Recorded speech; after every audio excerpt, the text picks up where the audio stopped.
నమస్కారం ఫ్రెండ్స్, జై శ్రీ గణేశ, జై శ్రీరామ్. ఫ్రెండ్స్, నేను రామ్నగర్కి వచ్చిన ప్రతి సంవత్సరం మన నర్సింగ్ ముద్రాజ్ అన్న చాలా గ్రాండ్గా అయితే వినాయక చవితి సెలబ్రేషన్స్ చేస్తాడు. ఈసారి 34 ఇయర్స్ సెలబ్రేషన్స్. లొకేషన్ వచ్చేసి రామ్నగర్లో రామాలయం వీధి, గణేష్ నగర్. చూస్తారు కదా, చాలా ఫేమస్ బొజ్జ గణపయ్య ఈసారి మన నర్సింగ్ అన్న పెట్టించిండు. విగ్రహం వచ్చేసి మన ధూల్పేట్ నుంచి వికాస్ సింగ్ అంటే మన గణేష్ సింగ్ కళాకారు వాళ్ళ వర్క్షాప్ నుంచి తీసుకొచ్చిన అనమాట. చాలా ట్రెండ్ అయింది 2024లో. సో లైటింగ్ కూడా చాలా బ్యూటిఫుల్గా ఉన్నది. మీకు లైటింగ్ కూడా చూపిస్తా, అట్లనే అన్న వాళ్ళతో మాట్లాడతాను, ఇంకా విషయాలు అయితే షేర్ చేస్తాను. ఈ వ్లాగ్ అయితే లాస్ట్ చూడండి. Thank you guys.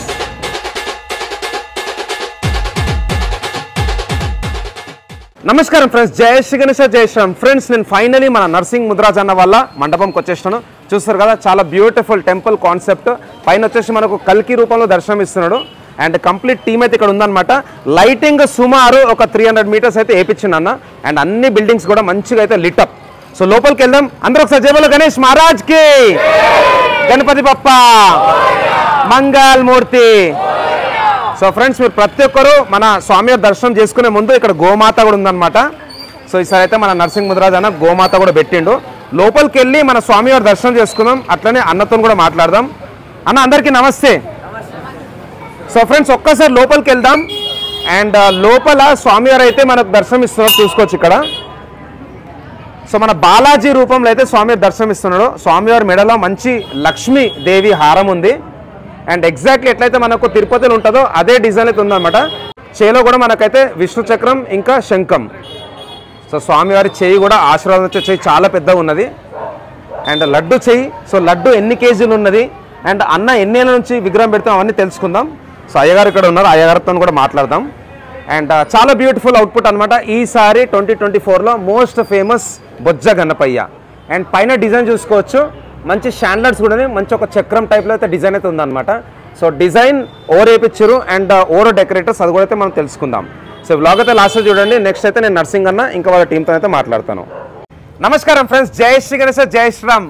నేను మామూలుగా యూట్యూబ్లో గత 5 ఏళ్ల నుంచి వీడియోస్ అయితే పెడుతున్నా. బట్ మన నర్సింగ్ అన్న వాళ్ళ మండపానికి ఫస్ట్ టైం వచ్చిన.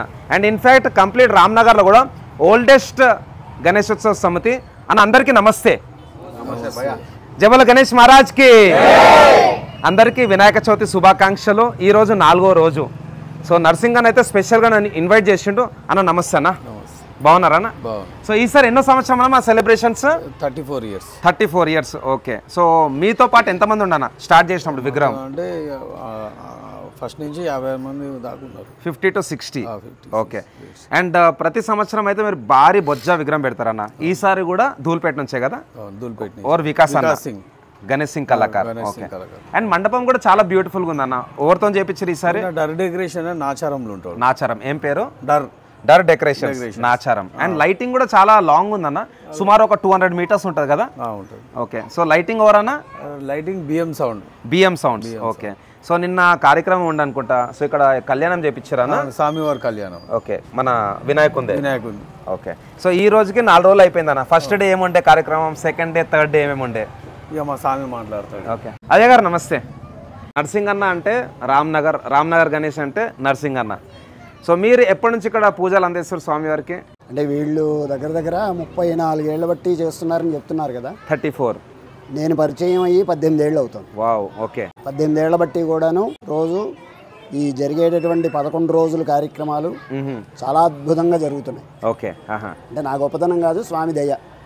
సో ఫస్ట్ డే ఏమేమి ఉంటాయా గారు కార్యక్రమం? మొదటి రోజున అన్ని పందిళ్లలో పొద్దున సాయంత్రం ఒక పూటనే చేస్తున్నారు. ఓకే. అలా కాదు, పొద్దున్న పూట పూజ జరగాలి, సాయంత్రము జరగాలి అని ఆ సిస్టమ్ అంతా మార్చుకుంటూ వచ్చాం. ఓకే.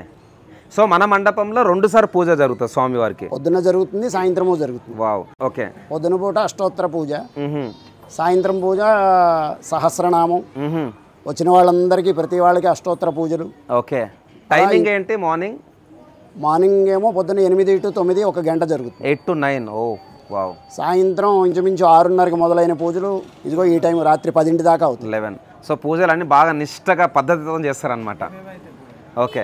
సో ఫ్రెండ్స్, యాక్చువల్లీ ఎక్కడ పోయినా కానీ సాయంత్రమే అందరు అవైలబుల్ ఉంటారు పూజలకు. బట్ మన నర్సింగ్ అన్న వాళ్ళ మండపంలో స్వామివారికి మార్నింగ్ ఒక 1 అవర్, ఈవినింగ్ ఒక 3 to 4 అవర్స్ పూజలు అయితే అందుతాయి. సో ఏమేమి పూజలు ఉంటాయి అన్న స్వామి గారు? 10 రోజులు కామన్గా ఉండేది పొద్దున పూట అష్టోత్తరం పూజలు ఉంటాయి. ఓకే.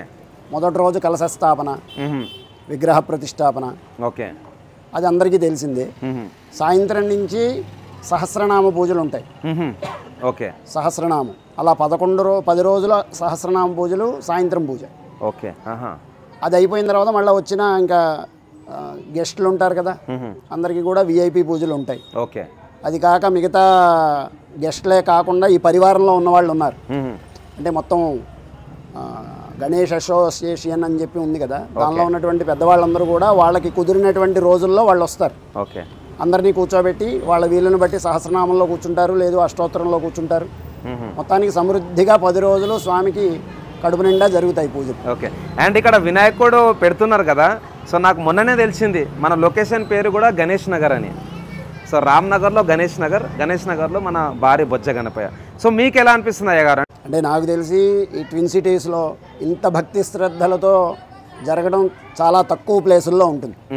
దాంట్లో మన వినాయకుడు ఓకే, సిస్టమ్ ప్రకారం పెడుతూ ఉంటుంది చక్కగా. ఇదంతా కూడా మేము ఇలా చూస్తున్నాము అంటే ఇక్కడ ఈ నేలకి ఏదో పవర్ ఉంది, లేకపోతే ఇన్నేళ్ళు ఇంత కంటిన్యూషన్ పూజలు జరగవు. ఓకే, పవర్ ఉంది, దానికి తగ్గట్టుగా స్వామి దయ, అది కూడా కరెక్ట్, ఆయన అనుమతి ఉంది కాబట్టే ఇంత అంగరంగ వైభవపేతంగా పూజలు జరుగుతాయి. అవునయ్య గారు. చాలామంది యూత్ ఉన్నారు, సో వాళ్ళకు సొసైటీకి మీరు ఏం సందేశం ఇద్దాం అనుకుంటున్నారు మీ సైడ్ నుంచి? ఈ పండుగలో అందరూ అంటే నిష్టగా చేయాలి. సో చాలా పెద్ద పండుగ మనకు, దసరా ఉంది, దివాళీ ఉన్నది, తర్వాత సంక్రాంతి ఉంది, ఉగాది ఉంది, కానీ ఆ పండుగలన్నీ ఒక్కరోజే ఉంటాయి. అండ్ నవరాత్రులు కూడా 9 రోజులే. బట్ నవరాత్రుల కంటే గ్రాండ్గా మనం మన వినాయక చతుర్థి చేసుకుంటాం. సో ఈ వినాయక చతుర్థి ఎలా చేసుకోవాలి అండ్ ఏం సందేశం ఇద్దాం అనుకుంటున్నారు మీరు మన భక్తులకి, యూత్కి? ప్రధానంగా వినాయక చవితి పండుగలో ఉన్నటువంటి అంతరార్థం ఏమిటి అంటే, మనకి జన్మనిచ్చినటువంటి తల్లిదండ్రులని ప్రధాన దేవతలుగా పూజించాలి, ఆరాధించాలి, వాళ్ళు ఎలా ఉన్నప్పటికీ కూడా. ఇవి ఆయన చెప్పిన సూత్రమే. ప్రధానంగా వినాయక చవితి నాడు కథ చదువుతున్నాం, అవును, కథ చదివేసి వినేయటం కాదు కదా, ఆ కథల్లో ఉన్న అంతరార్థం తీసుకోవాలి. ఇప్పుడు రామాయణం, భారతం చదివి వినేసినంత మాత్రాన ఉపయోగం ఏముంది? దానిలో ఉన్న ధర్మాన్ని ఆచరించమని కదా. అలాగే వినాయక చవితి ఆయన జననం ద్వారా ఎన్ని ధర్మాలు ఉన్నాయో అవి గ్రహించాలి. ఓకే, ప్రధానంగా మన తల్లిదండ్రులకు గౌరవం ఇవ్వాలి, ఫస్ట్ పాయింట్, వాళ్ళని జాగ్రత్తగా చూసుకోవాలి. ఓకే. 2, ఆయన చెప్పింది ఏమిటి? ఆయన కథలో ప్రకృతిని కాపాడమంటున్నాడు ఆయన. అవును, అందుకనే కదా 21 పత్రి పూజ. ప్రకృతిని చాలా జాగ్రత్తగా కాపాడాలి. ఓకే, ప్రకృతిని కాపాడితే ఆ ప్రకృతి మనల్ని కాపాడుతుంది. ఓకే, ఇదే ఆయన పూజలో ఉన్న అంతరార్థం. 21 పత్రి అంటే 21 రకాల చెట్లు, దాంట్లో గరిక ఇవన్నీ వస్తాయి అన్నమాట. Okay, okay. ఈ విషయం నాకు ఫస్ట్ టైం తెలిసింది అయ్య గారు. అంటే పత్రి పూజలో 21 వెరైటీస్ అని ఫస్ట్ టైం నాకు తెలిసింది. 21 రకాల పత్రులు. ఓకే, ధన్యవాదాలు. అంతే కదా, 21 రకాల చెట్లు, ఎంత ఆక్సిజన్ వస్తుంది, అవును, ప్రపంచానికి ఎంత మేలు జరుగుతుంది. అవును, అలాగా.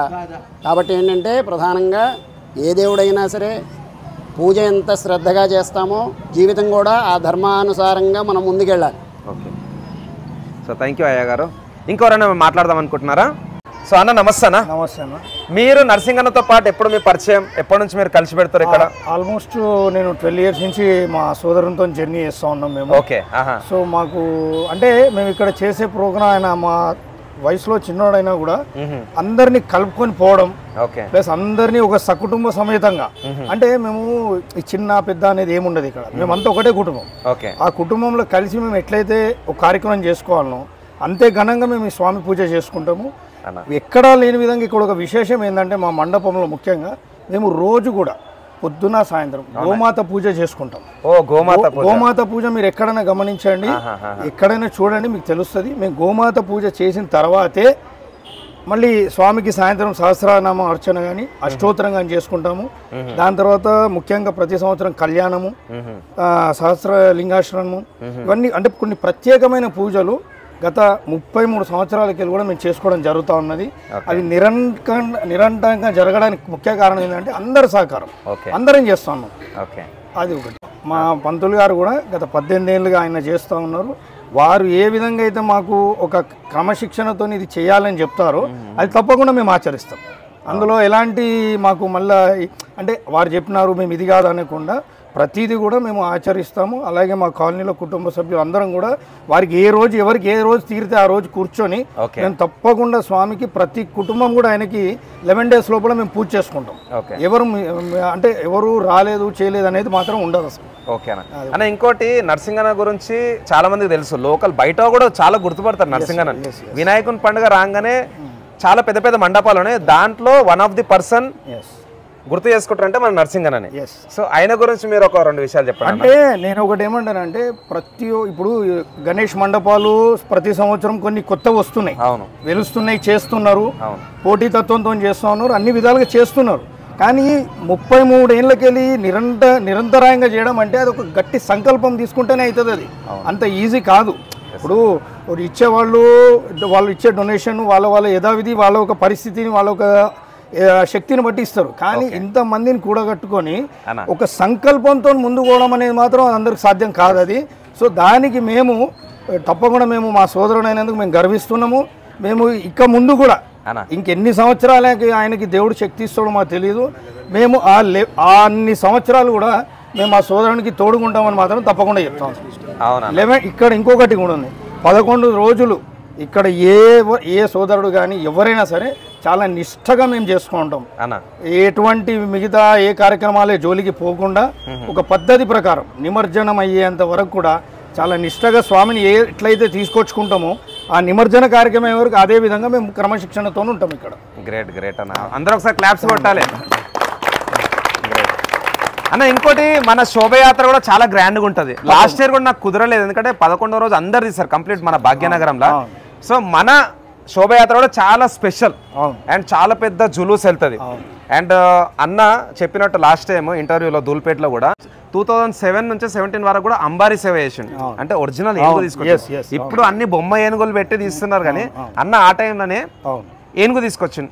ఏనుగంటే ఫస్ట్ మనకు గుర్తొచ్చేది మన అక్కన్న మాదన్న దగ్గర ఘటం తీసుకొని ఆ టెంపుల్ నుంచి చార్మినార్ పోతారు. బట్ వినాయకుని టైంలో పెట్టింది ఫస్ట్ మన నరసింగన్ననే. అదొకటి నాకు బాగా నచ్చిందన్న. ఇంకోటి మీరు చెప్పాలి, మన శోభయాత్ర ఎట్లుంటది, ఏ టైంకి స్టార్ట్ అవుతుంది?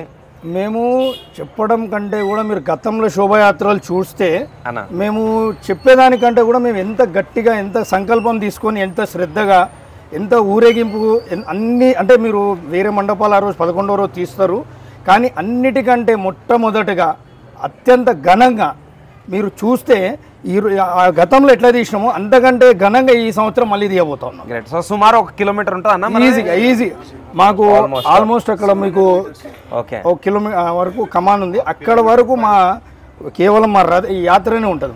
గ్రేట్ అన్న. ఇంకోరేమైనా మాట్లాడదాం అనుకుంటున్నారా? Thank you.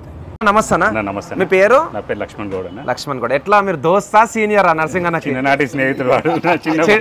చెడ్డి దోస్తులా? బచ్పన్ కా దోస్తీ, అభి జవానీ కా లాడీ చల్ రహా హై. అదైతే ఉంటదన్న. అయితే ఈ గణేష్ నగర్ ఏంటంటే ప్రత్యేకంగా ఇక్కడ పేరు రావడం కూడా ఈ గణేషునికి ఎప్పుడైతే కొలువు చేసినామో అప్పటి నుంచి కూడా ఈ గణేష్ నగర్ అనే పేరు కూడా మార్చాల్సి వచ్చింది. గత 45 సంవత్సరాల నుంచి కూడా ఈ గణేష్ నగర్ అనేది కాలనీ ఏర్పడ్డది. ఇది గత 45. గ్రేట్. నర్సింగ్ తీసుకున్న తర్వాత 34 సంవత్సరాల నుంచి ఈ గణేష్ ఉత్సవం జరుగుతుంది. ఇక్కడ చాలా భారీ ఎత్తున జరుగుతుంది. ప్రతి సంవత్సరం అంచెలంచెలుగా ఎదుగుతూనే ఉంది. ఇది అంచెలంచెలుగా ఎదుగుతుంది. పూజలు అయితే ఇంకా మనం చెప్పని అవసరం లేదు, ఇక్కడ ఎవరిని కలిసినా పూజలు అయితే చాలా ఘనంగా జరుగుతాయి. ఓకే అన్న. ఇంకోటి 34 ఏళ్ళు దానికంటే ముందు మీ పెద్దన్నలు వాళ్ళు చేసినారు. ఎవరైనా ఉన్నారా ఇప్పుడు ఆ టీం నుంచి? ఉన్నారు. అంటే ఇప్పుడు లేరు దీంట్లో, ఒక్క సీన్ ఉన్నాడు, ఆయన కూడా ఇప్పుడు లేడు ఇప్పుడు ప్రస్తుతానికి ఇక్కడ. ఓకే, మీకు ఎట్లా అనిపిస్తుంది ఇంత పెద్ద విగ్రహము అండ్ గల్లీలో మన బడా గణేష్, రామ్నగర్ కా బడా గణేష్? సో మీరు మన ఇప్పుడు చాలా మంది పిల్లలు ఉన్నారు ఇక్కడ, వీళ్ళందరికీ మీరేం మెసేజ్ ఇద్దాం అనుకుంటున్నారు? రేపు వాళ్ళే భవిష్యత్తు, రేపు పౌరవులు వాళ్ళే అనమాట. రేపు మేము ఏం చేస్తున్నాం, మమ్మల్ని చూసి రేపు వాళ్ళు కూడా చేయాలి, ఇంతకన్నా ఘనంగా చేయాలని మేము కోరుకుంటున్నాం. సో థ్యాంక్ యూ అన్న. నర్సింగ్ అన్న, నేను కూడా జులూస్కి వస్తా, లాస్ట్ టైం మిస్ అయినా, తప్పకుండా రావాలి. 4వ రోజు వచ్చిన నేను అన్న. చెప్పండి అన్న. మీరు 11వ రోజు రావాలి, ఖచ్చితంగా మా ఊరేగింపుని దగ్గరుండి చూడాలి. ఇప్పుడు మేము ఏదైతే చేస్తామో అని చెప్తున్నామో అంతకంటే ఎక్కువ ఎక్స్పెక్టేషన్ ఉంటుంది తప్ప తగ్గించేది ఉంటుంది. తప్పకుండా. So thanks a lot friends. Winner కదా మన నర్సింగ్ ముద్రాజ్ అన్న వాళ్ళ మహాగణపతి. అందరి గురించి వెయిటింగ్. మీరు స్వామివారి దర్శనం వచ్చి చేసుకోండి. మన గణేష్ నగర్, రామాలయం వీధి, రామ్ నగర్. సో విన్నర్ కదా ఫ్రెండ్స్, తప్పకుండా మీరందరూ మన గణేష్ నగర్, రామాలయం వీధికి వచ్చేసండి. రామ్ నగర్ లో మంచి బొజ్జ గణపయ్య చూస్తారు కదా, అందరి గురించి వెయిట్ చేస్తున్నారు. మీరు అందరూ స్వామివారి దర్శనం చేసుకోవాలి. అండ్ శోభయాత్ర 11 days కి చాలా గ్రాండ్గా ఉంటుంది. ఈసారి కూడా కొత్తదనం ఉంటుంది అనమాట. అన్న మీ అందరికీ thank you once again. Vinayaka Chavithi శుభాకాంక్షలు. జబలు గణేష్ మహారాజ్ కి, గణపతి బప్ప, గట్టిగా మంగళమూర్తి. Thank you friends.